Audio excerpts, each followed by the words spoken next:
Major corporations in this country are required to pay a 35% tax rate. But according to the Government Accountability Office, some of the most profitable U.S. companies pay half of that rate. Well, they did in 2010. We're talking about companies like Walmart, Apple, and Google who are finding loopholes in the system to avoid paying their required tax rate. So what gives? And how are these companies getting away with this? Well, joining me to talk about that topic is author and economist Dean Baker. Hi there, Dean. So let's just jump right into it. Why are we seeing these major differences in the federal tax rate of 35% and the effective rate for most corporations? Well, there's a whole set of loopholes that these companies have become absolutely expert at taking advantage of. For example, General Electric often pays no taxes, one of the most profitable companies in the country. Often they're able to find ways to hide their profits and end up paying little or no taxes. One of the main ones is simply as long as you keep profits overseas, you don't have to pay tax on that. And many companies have taken advantage of that to keep much of their profits overseas. Also, one of their standard tricks, Apple's done this with great success. They declare taxes in tax havens. So Ireland, you see Apple makes a huge share of their profit in Ireland. They don't actually make that much in Ireland, but that's where they declare their profit. It's very difficult for the IRS to keep track of that. So there's a large number of tax loopholes that allow them to evade much of their tax obligation. Okay. Well, do you think the incentive for some of these companies to keep this tax rate low or let them go through these loopholes is because they supply Americans with jobs? Does it really balance out? No, it's not helping get jobs at all. In fact, quite the opposite. I mean, to some extent, it gives companies an incentive to relocate overseas so they could hide taxes there. I don't think that's a big factor in terms of their relocating overseas, but it can be a factor.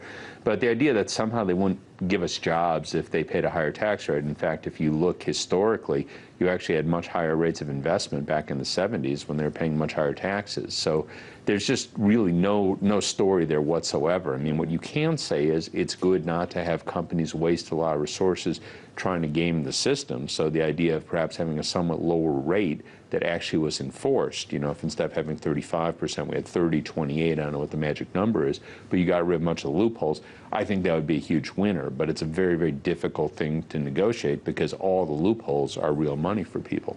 Okay. So the incentive is the less the hassle if it's not American jobs?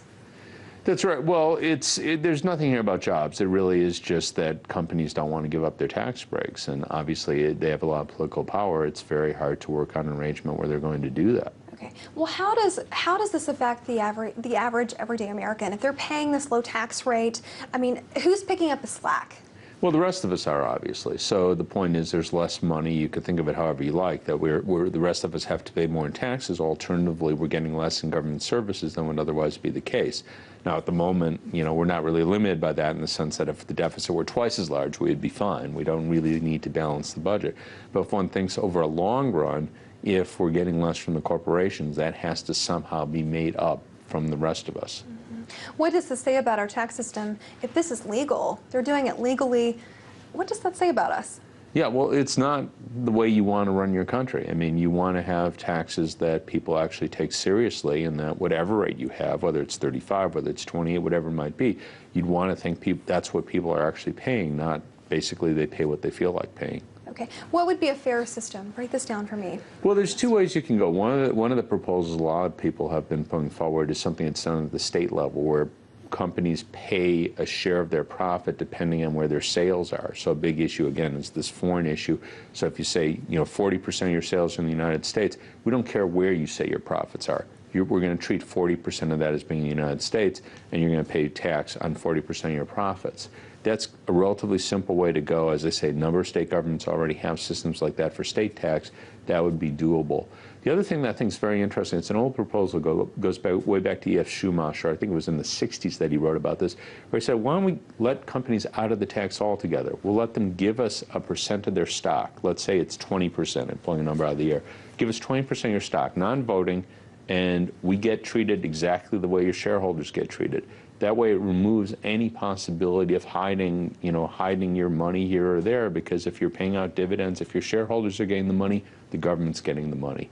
That, I think, is a very interesting way to go. Well, what do you make of the argument of corporations, if we held them to that standard of a 35% tax, they would just move offshore, take their businesses and their jobs? Is that true? You find very little evidence for that. I mean, they don't all go to the lowest tax. You know, they don't literally locate. They might have a post office box in the Cayman Islands, but they don't try to do business in the Cayman Islands. So, you know, again, this is something naturally they're going to say, but there's all sorts of good reasons why companies are going to want, the companies that are in the United States are going to want to be in the United States. The idea they're going to pick up and leave because the taxes are too high, I'm not going to say it's zero, but again, we have a lot of evidence on that. It's going to be very few. Well, very good to hear from you, sir. Thank you for weighing in. That's all we have time for. It was author and economist Dean Baker.